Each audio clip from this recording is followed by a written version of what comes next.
안녕하세요. 자, 이번 시간에는요, 우리 재밌는 경제론 공부하겠습니다. 지난 시간에 우리가 총론을 했는데, 이번 시간에 경제론을 할 거예요. 근데 이제 경제론이 28회 시험에서요, 5문제 나왔습니다. 5문제. 5문제 나왔는데, 5문제. 나왔고요. 시장론 한 문제 나왔어요. 시장론. 근데 이제 넓게 잡으면 시장론까지 포함해서 봐야 되니까 6문제 나왔다고 보면 되는데, 이제 요 시간에 하는 수업에서는 경제론을 하기 때문에 경제론이라고 하면 5문제란 말이죠. 근데 이 5문제가 어떻게 나왔냐면 하나가 뭐냐면 기초 개념이에요. 곡선의 이동, 곡선상의 이동 이거 물어보는 거예요. 그거 하나 나왔고, 그러니까 곡선상의 이동, 곡선상의 이동, 또 곡선의 이동 요거 나왔어. 요거 나왔고, 이건 꼭 나온다고 그러는 게 이게 잘 나온단 말이에요. 그 다음에 뭐가 나왔냐면 균형 계산 문제 나왔어요. 균형 이동. 그러니까 균형 가격하고 균형 거래량이 있거든요. 균형량. 요게 어떻게 이동했느냐. 요거 얘기. 계산 문제 나왔어요. 요거. 계산 문제 나왔고. 그 다음에 탄력성이 무려 3문제가 나왔습니다. 탄력성 관련 문제가 3문제 나왔어요. 그 중에 한 문제는 계산 문제예요.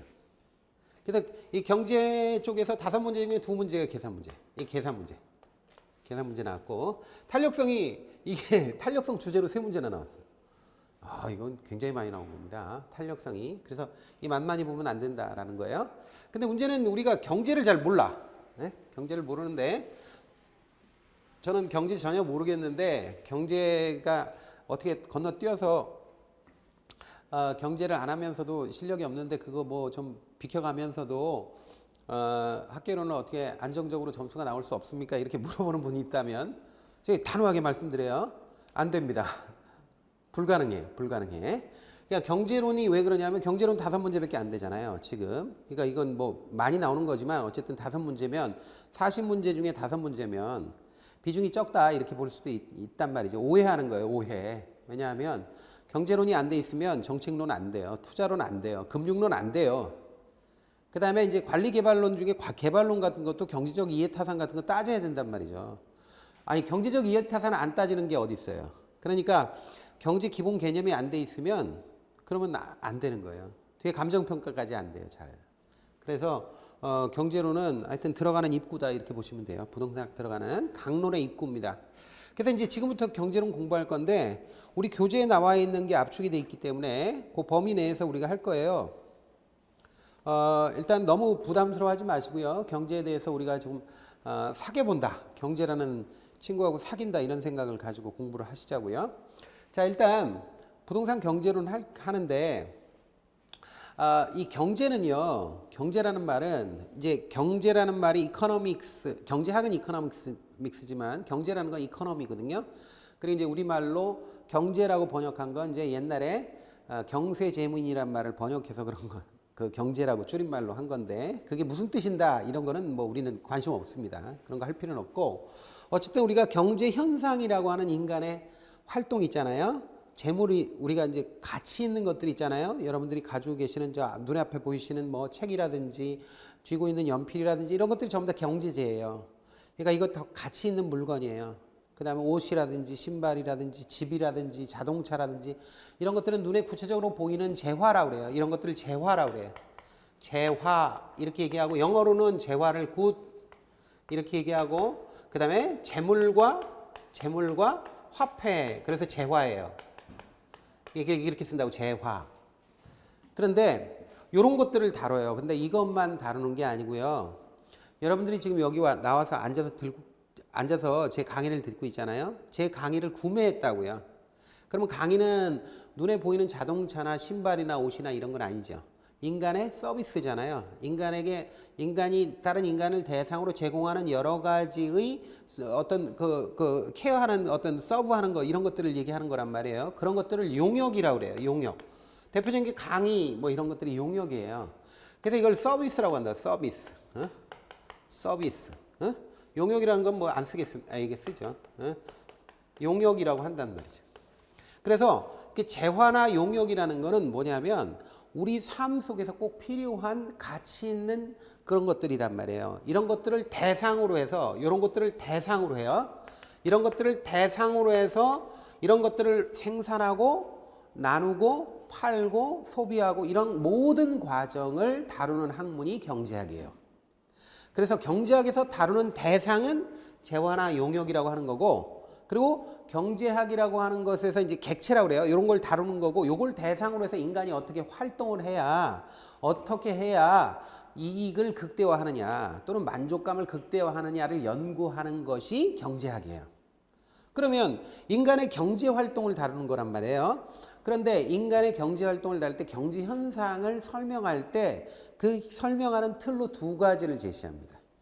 두 가지를 제시하는데, 이 경제는요, 인간의 욕망을 다루는 거란 말이에요. 이런 거를 대상으로 인간의 욕심이 작동하잖아요. 그러니까 인간의 욕망을 대상하는데, 이게 경제학에서는 인간의 욕망을 딱 두 종류로 나눠요. 그래서 두 종류의 욕망에다가 다 꾸겨 집어넣어요. 모든 인간의 욕망을 경제에서는. 하나는 뭐냐면 어떤 재화나 용역 같은 가치물을 사고자 하는 욕망을 수요라고 그래요. 갖고자 하는 욕망, 이걸 수요라고 해요. 어렵지 않아요? 갖고자 하는 욕망. 그 다음에 이런 것들을 만들어서 팔고자 하는 욕망을 공급이라고 그래. 그래서 이 경제학이라는 이 세계에서, 경제 세계에서 두 개의 등장인물은 사고자 하는 인간과 팔고자 하는 인간 둘만 있는 거야. 이렇게 일단 보는 거예요. 사고자 하는 욕망과 팔고자 하는 욕망 두 개를 다뤄. 그거 가지고 모든 경제 현상을 설명하는 거예요. 지금까지 이해가 되죠? 자, 그러면 이때 그럼 이런 걸 문제를 내겠네. 그죠? 내죠. 수요가 뭐고 공급이 뭔지. 근데 압도적으로 수요가 훨씬 더 많이 나와요. 근데 이번에는 공급이 나왔어. 근데 이제 수요를 알면 공급도 다 되는 거예요. 어쨌든 수요가 나오는데 요 현상을 다루는 거예요. 요 오묘한 인간의 심리를 다루는 게 경제학이에요. 그러니까 어떻게 보면 선생들이 무슨 뭐 경제학에 대해서 무슨 뭐 사회과학 이런 얘기하는데 개똥 같은 얘기예요. 경제학은 심리학이에요. 그거에 대해서 이의를 걸 사람이 있으면 저한테 오라고 그러세요. 경제학은 재화나 용역을 둘러싼 인간의 심리를 다루는 학문이야. 그래서 인간의 심리 사이컬러지가 여러 가지 범위의 사이컬러지라고 해서 심리학이 있는데, 그중에 재화나 용역이라는 물적 대상을 또는 가치 있는 것들을 두고 다투는 인간의 심리 현상을 다루는 거예요.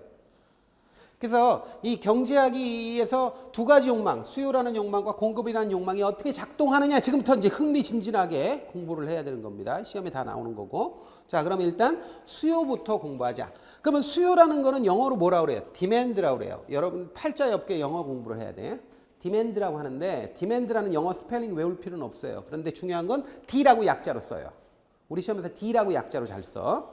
그래서 D가 수요다. 이 수요 공급 다루는 데서 D가 나오면 아, 이게 수요를 의미하는 거구나. 약자로 알아놓으셔야 돼요. 수요는 뭐냐 하는 거죠. 일정 기간 동안. 여러분들 이거 일정 시점이라고 하면 큰일 나요. 이것도 나중에 우리가 할 거예요. 연습을. 일정 기간 동안 주어진 가격에 대해서 인간이 사고자 하는 의사, 사고자 하는 생각을 수요라고 그래. 어렵지 않죠?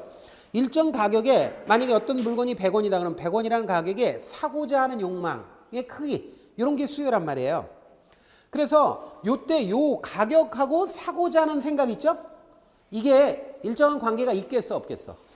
있지. 그 일정한 관계를 대응관계라고 하는 거예요. 대응관계라고 하는 거예요. 대응한다 이렇게 얘기해. 가격하고 의사가 대응한다고. 대응하는데 요거를 다루는 거야. 여기서 법칙이 나오고 하는 거야. 다시 머릿속으로 가격하고 사고자 하는 생각 있죠? 사고자 하는 살 생각. 요게 대응한다고. 어떻게 대응하는지 보자고요. 자, 이때 사고자 하는 의사는 우리가 뭐라고 그러냐면, 저 의사는 여러 가지 의사가 있는데 그중에 경제학에서 다루는 의사는 이렇게 얘기해요. 유효수요라고 그래. 사고자 하는 의사가 수요라고 그랬잖아요. 수요는 수요인데 여러 가지 수요 중에 유효수요를 우리가 보통 학문의 대상으로 삼아요. 그럼 유효수요라는 뭐냐? 유효수요란 뭐냐면 사고자 하는 생각 있죠? 욕구?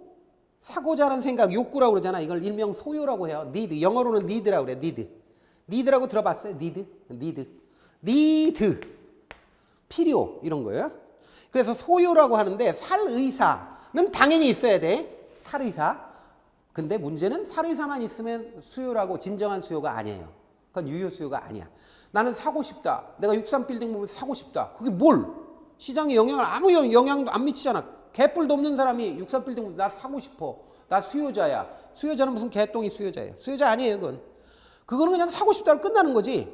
그 사람이 만약에 이건희 회장님 같은 분이라면 어떻게 돼? 사고 싶다라고 이건희 회장이 딱 얘기를 했는데 그 주변 사람이 들었어. 그러면 그 63빌딩 가격이 오릅니다. 영향을 미친다고. 아니, 지나가는 노숙자가 사고 싶다 그래도 영향 미쳐요? 육선 빌딩 가격이 영향 안 미치죠. 그러나 이건희 회장님이나 굴지의 대한민국 재벌 회장님이 저거 한번 손에 넣어볼까? 이러면은 저게 가격이 움직인다고. 그러니까 그 양반들하고 재벌 회장하고 노숙자하고 뭐가 차이가 나? 뭐가 차이가 나요? 지불 능력의 차이가 나는 거야. 지불 능력이라는 게 구매력이거든요. 구매할 수 있는 능력, 구매력 또는 지불 능력이 있어야 진짜 수요라는 거야. 사고 싶다로 끝나는 게 아니라 그래서 우리가 지금 수요 얘기할 때는 다 아무 말도 없으면 다 유효 수요예요. 살 의사와 지불 능력이 있어야 된다. 여러분들 부동산 특히 주택에서는요. 살 의사만 있고 지불 능력 없는 사람 되게 많아요. 돈이 없는 사람들 있잖아요. 서민들. 이분들은 되게 보면 살 의사만 있어. 지불 능력이 없는 거야. 그래서 지불 능력을 높여주는 것이 부동산 정책 중에 하나야. 그러면 지불 능력을 높여주려면 어떻게 돼? 국가가 돈을 막 줘야 돼? 서민들한테? 그러면 재정이 빵꾸가 나죠? 이거 어떻게 돼? 부동산 경기는 안 좋고 그 다음에 서민들한테 집은 좀 줘야 되겠고 인심을 얻어야겠고 부동산 경기로다가 일반 경기를 띄워야겠고 그러면 어떻게 돼? 대출을 많이 해줍니다. 대출을 많이 해주면 외상이면 소도 잡아먹죠. 그래서 이렇게 지불 능력을 높이는 거예요. 근데 이거는 결국 뭐야? 갚아야 되는 거죠, 대출. 그럼 미래 소득이 생기면 대출로 갚아야 되죠. 대출을 갚아야 되잖아, 미래 돈 벌면. 그러니까 미래 소득을 담보로 해서 현재 돈을 빌리는 거예요. 이런 행위죠. 그럼 미래 소비가 잘 안 될 거 아니야. 대출을 현재 많이 받으면 그 원리금 갚아야 되느냐고 미래에 돈 벌면 거기다가 돈을 갖다 줘야 되잖아요. 그러면 미래에도 경기가 좋아지겠어, 안 좋아지겠어? 그게 문제예요, 우리나라 지금. 응? 자, 어쨌든 그 유효 수요가 필요하다라는 거 알아놓으셔야 되고요. 자, 그 다음 우리 한번 보죠. 자, 일단 수요 법칙을 보는 거예요. 이거 잘 들으셔야 돼요. 자, 금방 제가 뭐라고 그러냐면 잘 주의하시라고 했어요. 대응이라고 그랬지, 대응. 대응한다. 뭐가? 가격하고 살의사. 수요가 대응한다고. 대응하는데 이때 대응한 걸 잘 보니까 가격이 비싸지면 사람들이 사고자 하는 생각이 늘어요, 줄어요? 줄어들지. 다른 조건이 똑같다 그러면 가격이 싸지면 살 생각이 늘어. 그렇죠? 그 얘기를 하는 거예요. 지금 아주 간단해. 가격이라는 것이 P라고 약자로 쓰는 거예요. 지금부터 약속을 하는 거예요. P는 프라이스 가격이에요. 약자로. 경제학에서. 가격이 오르면 저 QD라고 돼 있죠. 여기서 D의 정체는 뭐야? 수요. 그렇지. 디맨드. 그래서 이 Q는 뭐야? Q는 양이란 뜻이에요. 양. quantity라고 그래. 영어로 quantity라고 그래. quantity라고 그러는데 스페링은 알 필요 없어요. Q라고 쓰면 이건 양이란 뜻이에요. 양. 무슨 양. 근데 quantity of demand니까 약자로 demand 이렇게 쓰니까 그냥 줄여서 QD 이렇게 써요. 대문자로 하든 소문자로 하든 하여튼 QD 이렇게 써. QD. QD는 수요량이란 뜻이야. 여기서 제 얘기를 들으세요. 수요는 살 의사라고 그랬지. 사고자 하는 생각. 살 의사가 눈에 보여 안 보여? 안 보이지. 그건 욕망이니까. 그러니까 욕망이 많고 적고 살 생각이 많고 적고 하는 거를 측정하려면 눈에 보이지 않는 욕망을 측정할 방법이 없잖아요. 그러니까 어떤 특정 물건을 많이 사면 욕망이 많은 거고 조금 사면 욕망이 적은 거라고 보는 거예요. 그래서 양으로 이렇게 보는 거예요. 아니 살 생각이 많으면 많이 살 거 아니야. 적으면 조금 살 거 아니에요. 그걸 관찰을 해보니까 가격이 비싸지니까 어떤 물건이든 사는 양이 수요량이 줄어들더라 이거예요. 그리고 가격이 떨어지면 많이 사더라 이거지. 그러니까 요 관계가 화살표 방향이 반대로 움직이잖아. 가격이 오르면 사는 양이 줄고 가격이 떨어지면 사는 양이 늘잖아. 그래서 이걸 반비례한다 이렇게 얘기해요. 이해가 되세요? 그래서 수요는 반비례 관계예요. 가격과 수요는 반비례 관계다. 여기까지 이해가 되죠? 됐어요. 자, 그러면 대응이란 말을 했잖아요. 대응을 좀 생각을 해봅시다. 대응. 자, 일단 P는 가격이고 Q는 양이에요. 이 상태에서 대응 한번 생각해보죠. 사과를 예를 들어보는 거야. 자, 일단 가격하고 그 다음에 사고자 하는 생각을 측정해서 양으로 수요량, 가격과 수요량. 첫 번째, 가격이 100원일 때 시장 조사해보니까 사람들이 사고자 하는 사과양이 10개였어. 요걸 대응이라고 그래요. 가격과 살 생각. 응? 100원에 10개 대응됐지? 아, 그렇잖아요. 근데 200원은 이제 혹시 가격이 오른다고 쳐봐요? 가격이 200원으로 올랐어? 그러면 사고자 하는 양은 줄었잖아. 그지? 7개. 그 다음에 이번에 300원 한번 볼까? 300원 되니까 4개로 줄었어. 만약에 400원 되면 뭐 예를 들어서 1개로 되고 500원 되면 아무도 안 산다고 해봅시다. 뭐 이런 식으로 하잔 말이에요. 자, 그러면 지금 우리가 볼 수 있는 건 뭐야? 가격이 오르면 살 생각이 줄어. 그죠? 가격이 거꾸로 이렇게 봐봐요. 떨어지면 어떻게 돼? 빵 하나, 넷, 둘, 일곱, 열 해가지고 늘어난다 이 말이에요. 이해가 되시죠? 그 관계가 바로 반비례 관계다 이거죠. 근데 이거를 우리가 주먹구구로 이렇게 하면 좀 그렇잖아요. 좀 폼나게 하려면 그래프로 표현해야 돼. 이 그래프가 우리를 골치 아프게 하는 거지. 그래프는 마샬이라는 경제학자가 그래프를 처음에 그렸어요. 경제학을 그래프로. 그 다음에 경제학은 이제 그래프 천국이 됐어. 그래서 우리가 그래프를 좀 이해를 해야 되는데 요걸 그대로 해가지고 그래프에다가 옮겨보자고요. 그럼 이렇게 나와요. 자, 보세요. 자, 가격이 300원일 때 여기 300원부터 합니다. 300원일 때 4개죠? 4개. 이렇게 쭉 해야지 300원에 4개. 순서상 점 찍어. 여기다 점을 찍어. 그 다음에 자, 200원일 때 7개지. 200원에다가 가격 여기다 7개. 여기는 가격이고 여기는 수요량이야. 그러면 200원에 7개. 여기 점이 여기야. 그 다음에 100원에 10개. 여기 점이 요거야.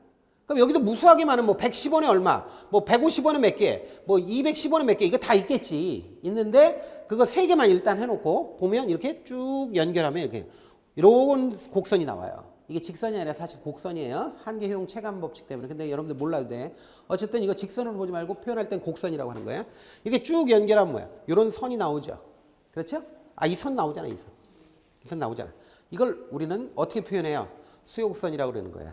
수요곡선이라고 하고 가격과 사고자 하는 양, 즉 수요량이 반비례한다라고 얘기하는 걸 표현할 때 이렇게 하는 거예요. 그래서 이거는 반비례 관계다 이런 걸 표현하는 거예요. 그다음에 우하향하지? 좌상향한다 표현하면 안 돼. 왜냐하면 좌상향이라는 표현을 쓰면 안 돼요. 왜냐하면 여기 원점이 0이죠. 여기서부터 시작이야. 그래서 이렇게 읽는 거예요. 그러니까 오른쪽으로 갈수록 떨어지는 거야. 우하향 이렇게 표현하는 겁니다. 좌상향, 좌로 갈수록 올라간다 이런 표현하면 안 돼. 그래서 우하향한다 이렇게 표현해요. 그래서 우하향 곡선이다. 그리고 이 기울기는 부의 기울기라고 그래요. 마이너스 기울기. 자 보세요. 반비례 관계이기 때문에 마이너스 기울기, 부의 기울기, 음의 기울기 이렇게 표현하는 거야. 이해가 돼요? 어? 이게 이해가 안 되는구나. 어?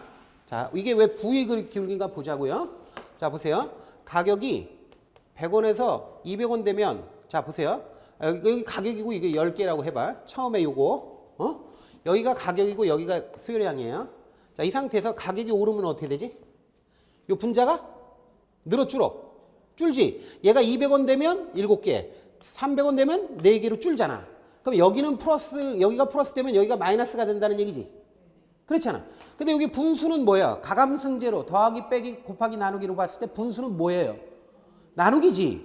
그럼 보세요. 이쪽이 마이너스면 이쪽이 플러스가 되는데 이걸 나누기로 연산을 해봐. 그럼 이게 뭐가 나와? 나누기 마이너스 나오지? 여기가 플러스고 여기가 마이너스 때 똑같잖아. 나누기 하면 마이너스 5 나오지? 여러분들 이게 초등학교 때 배우는 거예요. 이쪽이 플러스고 이쪽이 플러스인데 나누거나 곱해주면 플러스 나와. 이쪽이 마이너스고 이쪽도 마이너스면 나누기나 곱하기 해주면 이것도 플러스 나오는 거예요. 플러스 곱하거나 나누면 플러스고 마이너스 곱하거나 나누면 플러스야 똑같이. 근데 얘가 반대면 마이너스란 말이에요. 그럼 이거 보세요. 얘가 늘면 늘수록 얘가 줄잖아. 그러면 어떻게 돼요? 얘가 늘면 플러스 되면 이게 마이너스가 되는 거고 얘가 마이너스 가격이 떨어지면 얘는 늘잖아. 거꾸로 4개, 7개, 10개로. 그러니까 부호가 반대잖아요. 부호가 반대인 걸 나누거나 곱해주면 마이너스 부호가 나오는 거야. 그래서 그거 기울기를 부의 기울기다, 음의 기울기다, 마이너스 기울기다 이렇게 얘기하는 거예요. 이해가 되시죠? 자, 이렇게 표현한다 이 말이야. 그래서 우리가 수요를 받는데 자, 그러면 기본적으로 우리가 수요 법칙이라는 거 있어요. 수요 법칙이란 뭐냐? 가격이 오르면 수요량이 줄고 가격이 떨어지면 수요량이 는다. 그래서 반비례 관계다. 그리고 그거를 가격과 수요량을 대응 관계로 파악했을 때 반대로 움직이니까 그래프로 표현하면 기울기가 음의 기울기가 나오더라. 그리고 그 모양이 우하향 곡선이다. 그리고 이 기울기를 이 그래프를 수요 곡선이다. 이렇게 얘기한다는 거죠. 그럼 수요 곡선을 이게 손으로 그린 거니까 학생이 손으로 그린 건데 아마 수요 곡선이 이렇게 아주 매끈하게 나올 겁니다. 이게 수요 곡선입니다. 그래서 가격과 어떻게 돼요? 수요량의 관계가 반대로 움직일 때. 그래서 여기 300원에 뭐 예를 들어서 이게 4개, 그 다음에 여기에 200원에 7개, 뭐 100원에 10개 이런 식으로 대응되는 거야. 이해가 되시죠? 이런 식으로 되니까 우하향으로 쫙 떨어져 가지고 수요 곡선이 된다라는 거죠. 자, 그런데 우리가 수요를 이제 배웠어요. 수요의 이 정체가 뭔지는 대충 알았단 말이에요. 그런데 근본적으로 한번 생각해봐요. 수요는 살 생각이에요. 사고자 하는 의사라고. 근데 이 살 생각이 변할까 안 변할까? 변하지. 이 세상에요. 변하지 않는 건 없어요. 이 세상에. 이 세상에 변하지 않는 게 없다고. 바위돌이 저기 설악산에 있는 뭐 수천 년, 수만 년, 수십만 년 된 바위가 있다고 쳐요. 안 변할 것 같죠? 근데 그 바위도요. 이게 밀입자 수준에서 보면 지금 어마어마하게 변합니다. 그 안에서 역동적으로. 그러니까 이 세상에 변하지 않는 건 없습니다. 그럼 종교에서도 그런 얘기 하잖아요. 재행무상이라고. 변하지 않는 게 없다고. 항상 변해. 항상이라는 게 없어요. 항상이라는 게 없어요. 그러니까 끊임없이 변한다 이 말이에요. 그럼 수요도 인간의 마음이잖아요. 어떤 대상에 대한 인간의 마음이라고. 한마디로 수요도. 그래서 이것도 변해요. 그럼 무엇에 의해서 변할까? 무엇에 의해서 영향을 받을까? 이걸 공부하는 거예요. 자, 그러면 이걸 우리가 뭐라고 그러냐? 수요 또는 수요량의 변화 요인이라고 그래요. 여기서부터 좀 헷갈려. 왜냐하면 변화 또는 뭐 변동, 결정 요인 이렇게 다양하게 표현하는데 이건 됐어. 근데 문제는 뭐냐면 변화 요인이 있는데 하나는 수요 변화 요인이고 하나는 수요량 변화 요인이야. 이 두 가지를 생각해야 돼요. 수요 변화 요인이 있고 수요량 변화 요인이 있다는 거예요. 여기서 이제 헷갈리는 거야. 그러면 이거는 약속한 거예요. 저기 뭐 심오한 뜻이 있는 게 아니라 우리가 약속을 한 거예요. 요거는 수요 변화 요인이라고 하자. 요건 수요량 변화 요인이라고 하자. 이렇게 약속한 거예요. 이해가 되죠? 이건 다 약속이라고. 그럼 보세요. 자, 예를 들어서 저는 지금까지 사과를 예를 들었지? 사과를 예로 들었잖아. 그러면 이게 사과로 계속 가자고요. 자, 그러면 사과를 살 생각이 수요가 살 생각이 무엇에 의해서 영향을 받고 변하느냐? 첫 번째는 사과 가격이야. 사과 가격이 금방 했잖아요. 사과가 오르면 살 생각 줄지. 사과 가격이 떨어지면 살 생각 늘잖아. 가격이 영향 주죠. 근데 우리는 주택시장을 다루고 있잖아. 부동산. 부동산의 경우에는 가격이란 말 대신 뭘로도 써? 임대료란 말도 써요. 지금부터 이제 저하고 얘기를 해야 되는데 여러분들 임대료라는 말은 가격이란 말하고 같은 말이에요.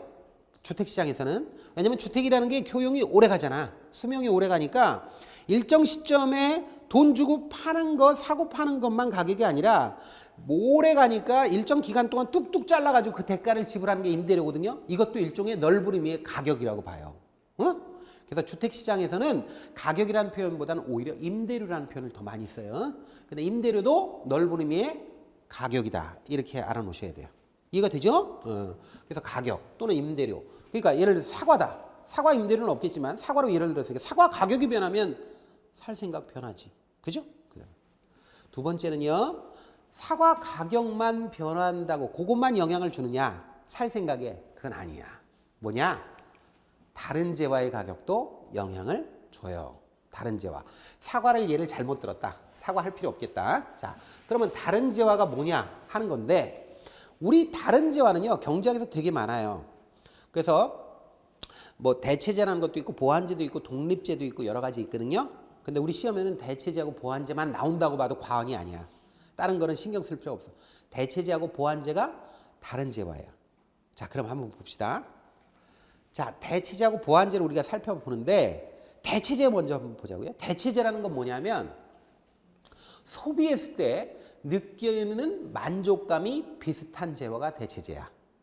자, 다시 소비했을 때 느끼는 만족감이 비슷한 재화가 대체제예요. 제가 이 커피를 마시고 있지 않습니까? 제가 약간 카페인 중독이에요. 근데 제가 커피를 마시고 있는데 만약에 커피가 무슨 사정 때문에 커피가 없다 할 때는 커피 마시는 것과 동일한 효용, 동일한 만족감을 느끼는 뭔가 다른 걸 찾게 되지. 그게 뭐겠어요? 되게 커피하고 비슷한 효용이 나타나는 거. 뭐겠어? 뭐 녹차나 홍차나 이런 게 있을 거 아니에요? 그럼 그런 거를 우리는 대체제라고 한다는 거예요. 대체제는 이렇게 소비했을 때 느끼는 효용이 비슷한 재화가 대체제다. 그러면 우리가 흔히들 대체제로 예를 들 때 많이 하는 게 사이다하고 콜라예요. 사이다, 콜라. 사이다를 마셨을 때 느끼는 만족감하고 콜라를 마셨을 때 느끼는 만족감이 비슷해. 그래서 서로 대체할 수 있는 거라고요. 그러면 우리가 콜라 수요를 한번 보자고요. 지금부터 이게 이해를 잘해야 돼. 이해를 잘해야 돼. 이런 걸 암기하는 게 아니에요. 암기했다 그러면 쫄딱 망하는 거야. 자, 보세요. 지금 콜라를 예를 들어 봅시다. 콜라. 예를 지금 여기 콜라 나왔으니까 콜라 예를 들어 봅시다. 콜라의 사고자 하는 생각, 콜라의 수요, 우리가 수요라고 하는 거 배웠죠? 살 생각. 콜라 수요는 무엇에 의해서 영향받는다고 그랬죠? 첫 번째, 콜라 가격이지. 해당 재화니까 콜라 가격에 영향을 받겠지. 그쵸? 그런데 콜라 아닌 것에도 영향받는다는 뜻이에요. 2번이. 콜라 아닌 물건에 대해서도 영향을 받는다. 그게 뭐냐? 사이다다 이것이. 그래서 사이다 가격이 이렇게 표기할게요. 사이다 가격이 콜라 수요에 영향을 준다는 거예요. 왜? 한번 보자고요. 사이다 가격, 만약에 콜라하고 사이다가 똑같이 얘도 100원이고 얘도 100원이야. 그래서 교환 비율이 1대1이야. 가격 비율이. 1대1인 상태에서 만약에 사이다 가격이 올랐어. 사이다 가격이 200원 이런 식으로 올랐단 말이에요. 그러면 사이다 한 병에 얘는 두 병이야 이제. 1대2로 바뀐 거 아니야? 그럼 상대적으로 콜라가 싸진 거죠. 아 그럴 거 아니야. 그러니까 사이다 먹던 사람이 사이다가 비싸지니까 사이다 먹어요 안 먹어? 안 먹지. 안 먹어. 그럼 제가 커피를 좋아하는데 커피가 없어서 못 먹는 거 똑같아. 그럼 뭔가 대체할 걸 찾겠지. 뭘로 대체할 수 있어? 콜라로. 그래서 콜라가 잘 팔려. 이해가 되죠? 그러면 여기 사이다 가격하고 콜라 살 생각의 화살표 방향을 보셔요. 같은 방향이지? 그럼 이게 마이너스 기울기일 것 같아? 플러스 기울기일 것 같아? 플러스 기울기죠. 이게 직관적으로 이제 다른 거야. 그래서 플러스 기울기가 나오는 거야. 그 다음에 사이다 가격이 떨어지잖아요? 떨어지면 자 똑같이 100원이었는데 사이다 가격이 50원으로 떨어졌어. 그럼 콜라 먹던 사람이 왕 하고 사이다 먹지. 그래서 콜라가 안 팔리지. 그죠? 그래서 이것도 화살표이 같잖아요. 어쨌든. 그래서 이게 정의 기울기 플러스 기울기가 되는 거예요. 그래서 자 보세요. 사이다와 콜라처럼 효용이 비슷한 재화는 어떤 재화의 수요를 그 재화의 가격이 아닌 대체재라는 다른 재화의 가격에 의해서도 영향을 받는다는 거예요. 그러면 어떤 영향을 받는다? 비례해서 영향을 받는다. 비례. 예? 플러스 기울기니까 비례한다. 이거 반비례가 아니고. 그래서 이걸 보면 이렇게 된다. 대체재 가격이 오르면 해당 재화의 수요가 같이 늘어. 대체재 가격이 떨어졌을 때 얘도 감소해. 그래서 비례 관계가 되는 거예요. 그리고 플러스 기울기가 되는 거예요. 이해가 되세요? 플러스 기울기가 되는 거예요. 그래서 대체재는요. 대표적인 게 뭐냐? 대표적인 거 얘기해 볼게요. 부동산에서 빌라하고 아파트가 대체재야. 그럼 보세요. 빌라 이쪽이 가격이야. 가격이 오르면 아파트의 수요가 어떻게 될까? 빌라 가격이 올랐어. 아파트의 수요는 어떻게 돼? 증가하지. 빌라가 비싸졌으니까 빌라 살라는 사람이 비싸? 그 아파트 사지. 이렇게 간단 말이에요. 그래서 요게 플러스가 되는 거고 요렇게 어떤 재화의 가격이 움직였을 때 다른 재화의 수요가 얼마나 변하는가를 어느 정도로 변하는가를 측정해서 탄력성이라고 하는데 요때 요 탄력성을 교차 탄력성이라고 그래요. 이번에 시험에 나온 거예요. 28회 때. 자, 그래서 얘는 플러스 관계란 말이에요. 그래서 플러스 보호가 나오잖아요. 저렇게 이런 식으로 측정할 때 플러스 보호가 나오는 재화는 서로 대체 관계야. 플러스 보호가 나오면 대체 관계라고 하면 돼요. 대체제다 이렇게 얘기하면 돼요. 자, 이번엔 보완제를 한번 보자고. 보완제는요. 재화의 특성이 어떤 거냐면 얘는 따로 있는 게 아니라 함께 소비됐을 때 만족감이 막 늘어. 함께 소비했을 때 만족감이 막 늘어나는 재화야. 이걸 보완제라고 그래. 서로 보완해서 함께 소비하면 막 만족감이 들어. 이런 재화를 보완제라고 그래요. 그럼 한번 보겠습니다. 함께 있을 때 만족감이 늘어나는 거. 대표적으로 예를 들어서 커피하고 함께 있을 때 커피는 까만 커피 가루야. 커피 콩 이거 가른 거. 요거하고 보완제가 뭐가 있을까? 쿠키 그것도 보완제겠죠. 근데 우리가 설탕 그렇지. 설탕이나 프리마 같은 거예요.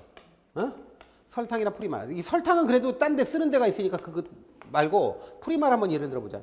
프리마만 따로 소비하는 사람이 있어요? 커피를 빼고 프리마만 퍼먹는 사람 봤어요? 저는 못 봤어요. 그러니까 프리마는 커피라는 상품이 없으면 만들어질 수 없는 상품입니다.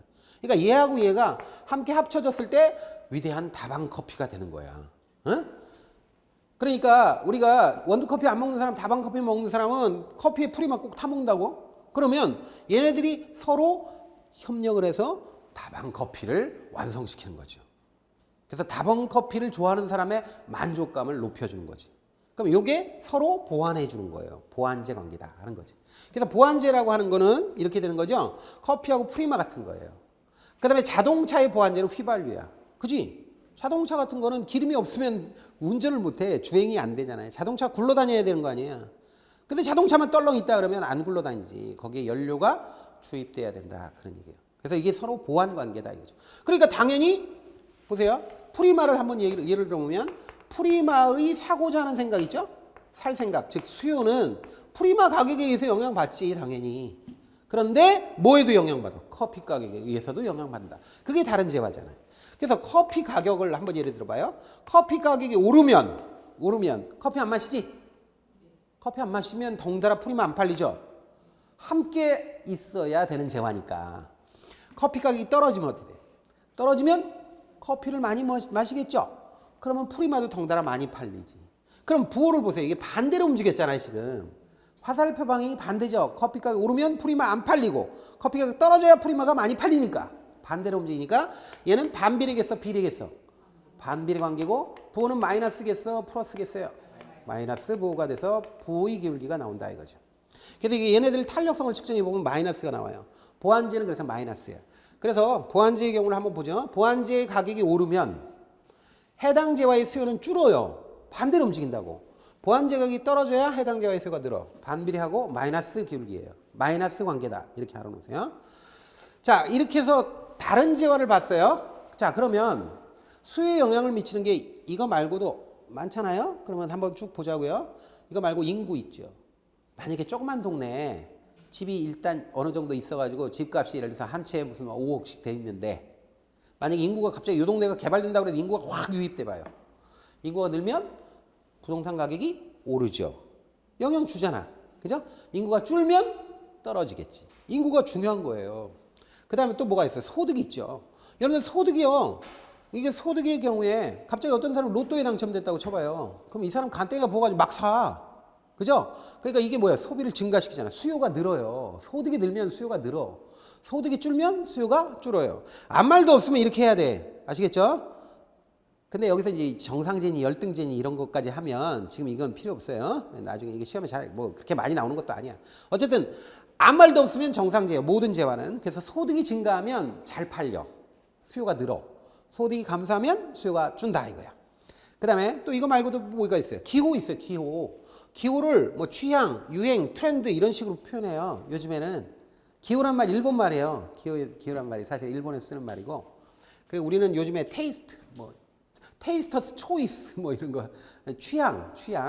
취향이라든지 그 뭐 유행이라든지 아니면 요즘 트렌드란 말도 써요. 이게 전부 다 유행 같은 거예요. 그러니까 이게 기호라고 그런 말로. 부동산이 유행 많이 타요, 안 타요? 엄청 많이 탑니다. 부동산도. 뭐 오피스다, 오피스 유행이다 그러면 전부 다 사람들 다 오피스 다 달라붙고 앉아 있고 펜션 유행이다 그러면 저기 강원도에다 보면 펜션을 엄청나게 투자해가지고 펜션을 많이 지어가지고 우리가 20년 동안 쓸 펜션 미리 다 지어놨어 지금. 그러니까 이게 유행이 한번 지나갔다 그러면 안 쓸고 지나가요 그냥. 그러면서 그 유행 쫙 지나갈 때 피클 때 그냥 가격이 쫙쫙 올라가죠. 그 끝나고 나면 이제 뚝뚝 떨어져가지고 나중에 이제 뒷감당을 누가 똥 치우는 사람이 따로 있는 거죠. 근데 이렇게 된다는 거예요. 수요 영향 주는 거죠 다. 그다음에 다른 것도 있어. 금리도 있죠. 아 금리 이게 주약이지. 금리가 오르면 수요가 늘어요 줄어요? 줄어요 부동산 수요는. 금리가 떨어졌을 때 수요가 늘어. 반대로 움직이지. 금리하고 부동산 수요하고. 그거 말고 뭐가 있을까? 세금이 있어 세금. 여러분들 세금도 굉장히 중요해요. 그러니까 이게 세금 문제가 뭐 양도소득세 중과세한다든가 보유세를 증가한다든가 증세한다든가 이러면 부동산 수요가 확 늘었다 줄었다 이래요. 그래서 보통 일반적으로 세금도 중요하고요. 그다음에 가격 예상도 중요해요. 앞으로 가격이 오를지 떨어질지 이거 중요한 거예요. 여러분들 있잖아요. 가격이 올랐다. 그럼 수요가 줄죠. 가격이 떨어지면 수요가 늘죠. 근데 그건 현재 가격이 오르고 떨어진 거고 앞으로 가격이 오를 것인가 떨어질 것인가에 대한 예상은 또 다른 문제야. 앞으로 가격이 오를까 떨어질까에 대한 예상. 요거 어떨까? 일단 보세요. 가격이 오를 것 같아. 앞으로 가격이 오를 것 같아. 수요가 늘겠어요? 줄겠어요? 늘지. 앞으로 오를 것 같으니까. 수요가 지금 앞으로 가격이 오를 것 같으면 미리 사야지. 그렇죠? 그래서 가격이 오를 것 같으면 수요가 늘어요. 근데 이게 가격이 많이 오를 것 같아. 많이 오를 것 같으니까 나는 필요도 없어. 집 많어. 지금 2채나 있어. 근데 가격이 오를 것 같아. 그러면 필요 없는데 이 사람은 실수요자가 아닌데 막 사죠. 투자 목적으로. 돈이 좀 있고 그러면 집 막 사잖아. 우표 수집하듯이 막 사죠. 근데 실제로 필요가 없는 사람이 이렇게 가격 오를 걸 예상해서 미리 사는 거야. 이런 걸 우리가 뭐라 그래? 매점이라고 그래. 매점. 매점. 가수요자가 이렇게 사는 걸 매점이라고 그래. 그러니까 이런 것도 알아놓으세요. 자, 근데 이제 가격이 떨어질 것 같아. 가격이 떨어질 것 같아. 그럼 어떻게 돼? 수요가 줄죠. 떨어질 걸 왜 삽니까? 그죠? 수요가 줄죠. 근데 보세요. 만약에 가격이 오를 것 같다고 강력하게 예상되잖아요. 그럼 수요자는 필요 없는데도 막 사죠. 그래서 매점이 발생하죠. 공급자는 어떻게 돼? 이것도 한번 알아보세요. 공급은 가격이 오를 거라고 예상되면 공급은 늘어요, 줄어요? 는다고? 줄어. 현재 공급은. 여러분들 내일 있잖아요. 내일 담배값이 1,000원 인상된다고 쳐봐요. 그럼 담배 판매하는 사람들이 담배 팔아요, 안 팔아요, 지금? 내일이면 1,000원 될 건데 왜 오늘 팔아? 그래서 가지고 있는 물건을 걷어들입니다. 그리고 안 팔아요. 이해가 되세요? 이런 상황을 우리가 뭐라 그래요? 강력한 가격 상승 예상으로 공급이 일시적으로 줄어드는 거. 이걸 뭐라 그러는 거야? 매석이라고 그래. 그래서 매점 매석이 발생하는 거야. 가격이 오를 거라고 예상하면 사람들은 매점 매석이 발생한다고 얘기해요. 매점은 미리 사는 거, 매석은 나중에 오를 걸 기대하면서 지금 안 파는 거예요. 그러면 공급은 줄어들고 수요는 많아지니까 가격이 비정상적으로 막 오르는, 미친 듯이 오르는 거예요. 가격 상승 예상 자체가 그게 오히려 자극이 돼서 가격이 더 오르게 만들어요. 공급이 위축되니까. 자, 어쨌든 가격 예상도 중요하죠? 자, 그러면 지금 한번 봅시다. 다시 앞으로 가서. 자, 지금, 자, 보세요. 다른 조건은 다 똑같고요. 그 물건의 가격이 바뀌어서 생기는 살 생각의 변화를 한번 보자고요. 자, 이 예를 들어 보겠습니다. 만약 어떤 조그만 지역의 여기 요 동네야, 요 동네 A라는 동네야. A라는 동네 부동산이 있어요. 주택이 있다고. 근데 다른 조건은 다 일정한 상태에서 주택 임대료 또는 가격하고 수요량의 관계를 보니까 지금 현재 말이죠. 평당 말이죠. 평당 예를 들어서 한 1,000만 원 정도 수준에서 집을 사고자 하는 사람들, 살 생각이 있는 사람들, 즉 수요량이 얼마냐면 100채 정도 된다고 쳐요. 그러면 예를 들어서 1,000만 원 수준에서 100채니까 800만 원 수준에 어느 정도 있고 700만 원 수준 어느 정도, 600만 원 수준, 1,100만 원, 1,200만 원, 1,300만 원 수준 다 있겠지. 근데 예를 들어서 1,000만 원 수준에서 10채 정도가 수요자로 있는 시장이라면 이렇게 가정하는 거야. 그럼 다른 것도 있겠지. 그럼 이렇게 하면 1,000만 원에 100채를 지나는 이건 수요 곡선이 있을 거 아니에요. 이렇게 써요. 수요 곡선 이렇게. 이해가 돼요, 여기까지? 됐어. 자, 그런데 자 보세요. 100만 원에 100채 정도 수준의 수요자가 있는 상황의 동네에서 다른 조건은 하나도 안 변했어. 불변이야. 하나도 안 변했어. 하나도 안 변했는데 가격만 변했어. 임대료만 1,000만 원에서 1,600만 원 이런 식으로 바뀌었다. 다른 조건은 하나도 안 변했어. 임대료, 즉 가격만 바뀌었어요. 잘 들으셔야 돼. 그러면 다른 조건은 하나도 안 변하고 임대료 가격만 바뀌었다고 했을 때 이 곡선 자체가 움직일까 안 움직일까? 안 움직여. 왜냐하면 자 보세요. 다른 조건 하나도 안 변했으니까 1,600만 원 수준에서 대응이란 얘기죠. 점만 찍어서 아래로 내려주면 지금 사람들이 1,600만 원 수준에서 30채 정도를 살려고 하는구나 라는 걸 알 수 있다는 거야. 응? 예를 들어서 가격이 떨어져서 만약에 700만 원 수준으로 떨어졌다 그러면 700만 원 수준에서 사람들이 사고자 하는 양은 여기 있잖아요. 곡선 점이 있잖아. 요것만 찾아서 확인하면 돼. 1,600채, 160채 이런 식으로. 그러니까 다른 조건은 변하지 않은 상태에서 가격만 변했다면 기존에 있는 곡선 중에 가격에 해당되는 것만 찍어서 확인하면 돼요. 살 생각을. 이해가 됩니까? 이거 이해 안 되면 그 다음 진도 안 나가. 응? 되게 중요해. 다른 조건 하나도 안 변했다고. 하나도 안 변하고 가격만 변했다고. 그러면 기존에 있는 수요 곡선이 이렇게 있는 상태잖아요. 이 상태에서 가격만 변했다면 가격에 해당하는 점만 찾아서 내려주면 된다고. 그러면 얼마나 살 생각이 변했는지 알 수 있다고. 자, 1,000만 원 수준에서 100채였어. 1600만 원이면 30채, 700만 원이면 160채 이런 식으로 예를 들어서 요 사이에도 뭐 예를 들어서 900만 원이다 900만 원에 얼마 이거 다 찾을 수 있다는 거예요. 곡선이 있으니까 곡선상의 점만 찾아주면 돼요. 이해가 돼요?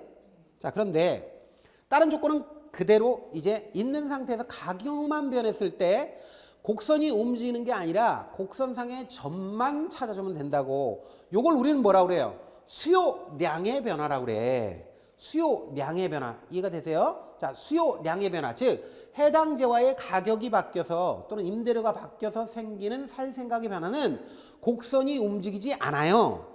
곡선상의 점만 바꾸면 돼. 그걸 뭐라 그런다? 수요량의 변화다. 이렇게 얘기해요. 수요량의 변화.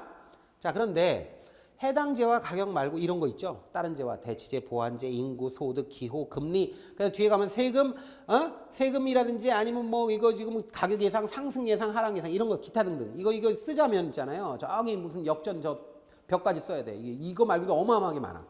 그런데 그 재화의 가격 이외에 다른 요인들 변화 있죠. 그 재화의 가격이 1번이었어요. 동그라미 1번. 나머지 2번부터 8번까지 이 모든 요인들이요. 가격 말고 다른 것들이 변하면 곡선이 움직여요. 그럼 보세요. 한번 보세요. 요 동네가 요 정도에 1600만 원에 30채, 뭐 1000만 원에 100채, 700만 원에 160채. 이거 말고도 다양한 가격대에 여러 가지 살 생각이 있는 그런 동네야. 그런 수요가 있는 동네라고요. 근데 다른 조건은 하나도 안 변했어. 이제 뭐가 바뀌었냐? 갑자기 인구가 늘었어. 여기가 신도시가 된대. 그래서 인구가 더블로 늘어. 인구가 확 늘었어. 그럼 인구가 늘면, 자 보세요. 이 조건에서 인구가 늘면 이제 1000만 원에 100명 정도가 달라드는 시장에서 이제는 예를 들어서 160명이 달라드는 시장이 되었다고 쳐봐요. 가정을 해봐요. 이제 1000만 원에 100채가 아니라 160채를 요구하는 시장이 됐단 말이에요. 그러면 1000만 원에 160채 대응되는 점을 찍어보면 여기지. 그치? 그러면 이 점을 기존에 있는 곡선이 설명할 수 있어 없어? 요 점이 곡선에 포함돼 안 돼? 안 되지. 그럼 보세요. 인구가 늘면 1000만 원에 해당되는 주택에 대해서만 수요가 느는 게 아니지. 1600만 원짜리도 늘지요. 700만 원짜리도 늘 거 아니야.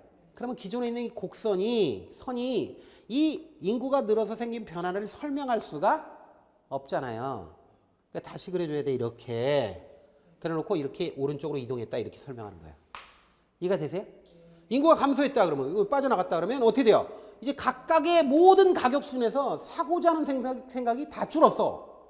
다 줄었잖아. 다 줄으니까 어떻게 돼? 이렇게 해서 이렇게 왼쪽으로 그려줘야 돼. 이런 것들을 우리는 곡선의 이동이라고 그래요. 여러분 조금 전에는 우리가 가격이 바뀌어서 생기는 살 생각이 변하는 곡선이 이동하지 않았죠. 곡선상의 점만 이동시키면 됐죠. 그런데 이 경우 인구, 뭐 세금, 뭐 금리 이런 것들은 전부 다 곡선이 오른쪽, 증가하면 오른쪽, 감소하면 왼쪽으로 움직여요. 이걸 우리는 뭐라고 그래요? 조금 전에 우리가 봤지만 이런 거를 수요의 변화라고 그래요. 수요의 변화. 그럼 한번 보세요. 자, 수요량의 변화하고 수요의 변화를 해보는 거예요. 수요량의 변화는 뭐냐? 1번이야. 해당 재화의 가격 또는 임대료. 그래서 요건 곡선이 움직여요? 안 움직여요? 안 움직인다니까? 곡선상의 점만 움직여. 그리고 수요의 변화는 뭐야? 1번 말고 해당 재화의 가격 이외에 모든 것 다른 모든 거예요. 모든 거. 그래서 여기서는 2번부터 8번까지인데 얘는 곡선 자체가 이동해. 오른쪽 또는 왼쪽으로. 이해가 되죠? 그러면 자 얘는 지금 이 그림은 좀 말끔하게 그린 건데 요거는 원래 가격이 2였어. 2였는데 가격이 P0에서 P1으로 올랐다. 그러면 어떻게 돼요? 거기서 살 생각이 변하는 A만 딱 찾아가서 점만 찾아가 아래로 내려보면 알 수 있지. 아니 다른 조건은 안 변했으니까. 근데 가격이 떨어지면 P2로 떨어졌다 그러면 여기서 해당되는 점만 찾아서 내려보면 아 수요가 늘었구나. 얼마나 늘었는지 알 수 있다고. 그럼 우리가 뭘 알 수 있느냐? 가격이 어떻게 변했든 다른 조건은 변하지 않은 상태에서 가격만 변했다. 또는 임대료만 변했다 그러면 곡선이 움직일 필요가 없어요. 기존에 있는 곡선상에 점만 찾아주면 돼. 점만 이동한 거니까. 예? 그런데 만약에 가격 이외에 다른 게 변했단 말이에요. 그럼 곡선이 증가하면 오른쪽으로 가고 감소하면 왼쪽으로 간다는 거예요. 수요 곡선이. 이해가 되죠? 이걸 우리는 뭐라고 그래? 곡선의 이동이다. 이렇게. 앞에 있는 건 곡선상의 이동이라고 하고 뒤에 있는 건 곡선의 이동이라고 그래. 앞에 있는 건 수요량의 변화라고 하고 뒤에 있는 거는 곡선이 움직이는 수요의 변화라고 그래. 양이 들어갔느냐 안 들어갔느냐 이게 중요해요. 자, 그래서 이렇게 해서 우리가 한번 보자고요. 이거 개념 잡았죠? 그럼 공급은 쉬워 이제. 공급은 뭐냐? 이제 공급은 영어로 supply라고 그래요. 약자로 S라고 해요. 그러면 여러분들 자 보세요. Q가 양이라고 그랬죠. QD 이렇게 쓰면 뭐야? 수요량.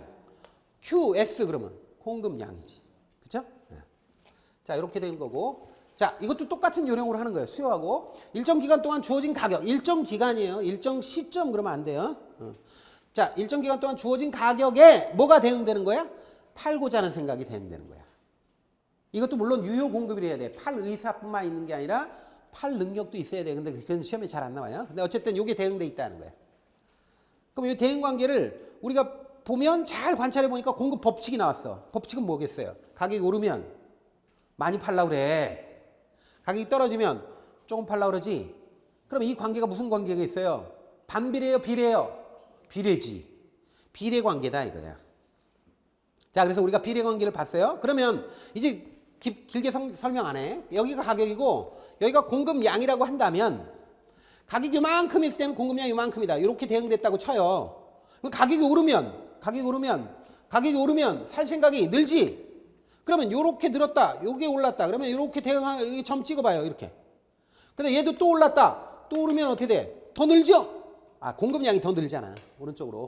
그러면 이거 연결해봐. 이렇게 되지. 그럼 이렇게 그려지잖아. 그래서 이게 공급 곡선이다 이거예요.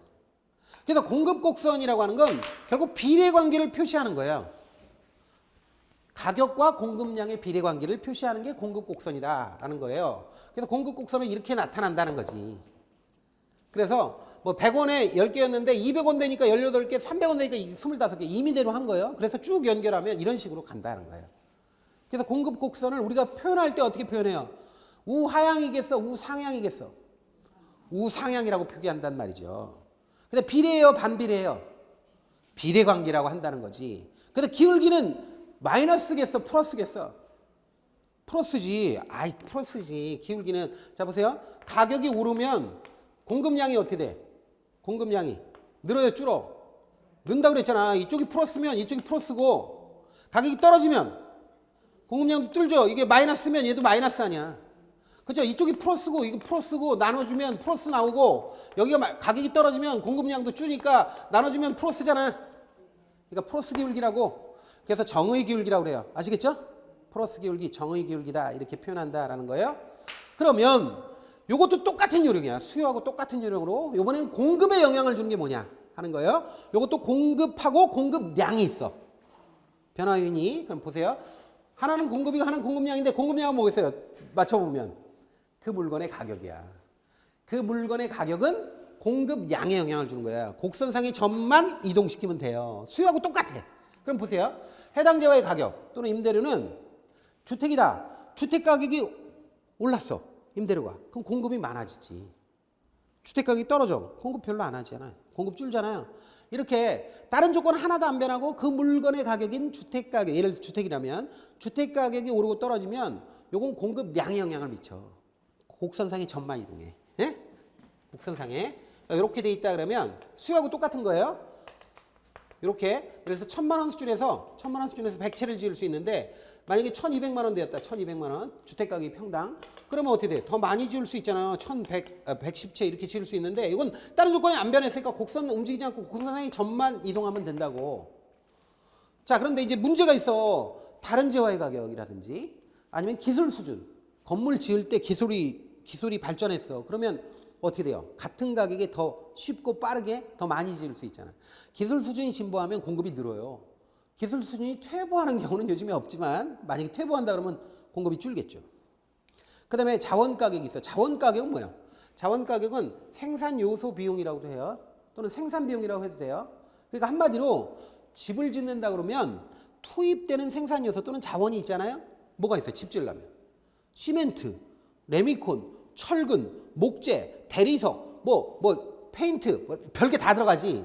그러니까 이런 것들, 인건비까지 포함해서 이런 것들이 가격이 떨어지면 어떻게 돼요? 공급이 늘어요, 줄어요? 늘지. 이런 거 시멘트, 레미콘, 철근, 모래 이런 거 가격이 막 올랐다. 그러면 공급이 줄지요. 영향 주잖아. 그 다음에 이거 말고 또 뭐가 있어요? 금리는 뭐 공통적으로 영향 주는 거예요. 수요든 공급이든. 그 다음에 정책. 앞으로 정책 세금 변화가 있죠. 세금이 있고 세금 똑같아요. 세금이 중과세되면 공급 줄어. 세금이 경감되면 공급이 늘어요. 자, 그 다음에 이제 정책 변화가 있는데 어떤 정부의 정책이 건설이나 부동산에 낙관적이면 공급이 늘어요. 근데 비관적이면 공급이 줄겠지. 그 얘기예요, 지금. 자, 이래서 이것도 금방 봤어요. 잘 들으세요. 자, 지금 요거 있죠. 그 물건의 가격이 있잖아요. 요게 바뀌면 곡선상의 점만 이동하는 거야. 근데 얘네들은요, 수십, 수백, 수백만 개 돼요. 이게 판서만 이렇게 한 거지. 가격 말고 다른 게 바뀌잖아요. 그러면 곡선이 이렇게 오른쪽, 왼쪽으로 간다고. 한번 생각을 해보세요. 자, 여기서 금리 한번 예를 들어 볼게요. 금리는 수요나 공급이나 공통적인데, 자, 이 상태에서 금리가 상승했다. 공급이 늘어 줄어. 공급이 줄지. 금리가 올랐는데 그 대출 받아가지고 집 짓는 게 대한민국은 그게 유행인데, 금리가 오르면 공급이 줄고 왼쪽으로 가고, 금리가 떨어지면 공급이 늘잖아요. 그 다음 시멘트 가격이 올랐다. 오른쪽으로 가, 왼쪽으로 가? 왼쪽으로 가지. 시멘트 가격이 떨어졌다 그러면 공급이 늘어서 오른쪽으로 가지. 이게 아파트다 그러면. 그럼 아파트 가격이 올랐다. 오른쪽에 왼쪽이야? 아파트 가격은 곡선이 안 움직여요. 그 물건의 가격은. 이해가 되죠? 그러니까 그 물건의 가격 이외에 다른 요인이 바뀌면 전부 다 곡선이 움직이는데 그 물건의 가격 또는 임대료는 곡선이 움직이는 게 아니야. 곡선상의 점만 이동한다고요. 그래서 그렇게 알아놓으셔야 돼요. 그래서 이거 똑같은 요령이란 말이지. 수요하고. 과거에는 수요에서 많이 나왔어요, 이게. 수요량의 변화하고 수요의 변화가. 근데 이번에는 공급량의 변화하고 공급의 변화가 이번에 나온 거예요. 그래서 공급량의 변화, 즉 곡선상의 점만 이동하는 건 1번이에요. 그 물건의 가격. 그 다음에 나머지는 전부 다 공급이 변한다. 이렇게 얘기한다고. 그래서 자, 공급량의 변화는 곡선상의 점만 이동하는 거예요. 공급의 변화는 어떻게 돼요? 곡선 자체가 오른쪽 왼쪽으로 가는 거예요. 이걸 좀 매끈한 그래프로 그리면 이런 거죠. 공급량의 변화는 그 물건의 가격이 바뀌어서 생기는 거예요. 곡선상의 점만 이동시키면 돼. 그 가격에 해당되는 건 점만 찍어가지고 찾으면 된다고요. 그래서 곡선 자체가 움직이지 않아요. 그런데 그 물건의 가격 또는 임대료 이외에 다른 요인이 바뀌면 전부 다 곡선 자체가 움직여요. 그래서 증가하면 오른쪽으로 가고 감소하면 왼쪽으로 간다 이거지. 그러면 이번 시험이 28회 때 시험을 한번 보자고요. 자, 일단 이거 28회예요. 내가 이번 우리 수업할 때 28회 이후에는 내가 안 하기로 했어. 그럼 보세요. 주택 공급 변화 요인 나오잖아. 공급량 변화 요인 두 개를 고르라는 거 아니야? 그전에는 수요 변화 요인하고 수요량 변화 요인으로 냈어. 근데 지금 이번에 약간 바꾼 거예요. 근데 그게 그거예요, 사실. 양자가 들어가잖아요. 수요량 변화 또는 공급량 변화라고 양자가 딱 들어가면 그 물건 가격 변화예요. 그 물건 가격이 오르든가 떨어지든가 이거 골라야 돼. 그게 답이라고. 그다음에 기타 나머지는 싹 다 공급이 변하는 거야. 곡선이 이동하는 거고. 그럼 보세요. 옳게 묶인 것이라고 그랬죠? 그럼 먼저 뭐부터 봐야 돼? 양만 봐. 양만 봐서 거기에 주택이라고 그랬잖아, 여기. 그럼 주택 가격이 있는지 살펴봐요. 주택 가격 여기 있잖아. 주택 가격 여기 다른 거 있어요? 주택 가격 있는 거 딴 데 보면 주택 가격 있는 거 있어? 없지. 가격 이외에 다른 것들은 전부 다 곡선이 이동하는 거예요. 즉 공급의 변화라고. 공급의 변화. 그럼 공급량 변화 요거밖에 없잖아. 딴 거 볼 필요 있어 없어? 없어요. 딴 거 볼 필요가 없는 거예요. 공급량 변화라고 그랬으니까 양의 변화는 그 물건의 가격이 바뀌는 거예요. 오르든 떨어지든. 그러니까 주택가격이라고 그랬으니까 이거지 1번. 그리고 나머지 주택가격 이외에 다른 것들이 100만 개, 1000만 개, 1억 개가 있어도 상관없어요. 그런 거 가격만 아니면 돼. 그럼 전부 다 공급이 변해서 곡선이 이동하는 거예요. 이해가 되시죠? 그러면 답이 몇 번이에요? 이게 1번이 되는 거예요. 자, 이렇게 해서 시험 문제가 이렇게 나왔어요. 그러니까 이건 건 외우는 게 아니에요, 사실은. 이해를 하셔야 돼요. 그래서 수요하고 공급을 여기까지 하고요. 다음 시간에 계속 이어서 하겠습니다.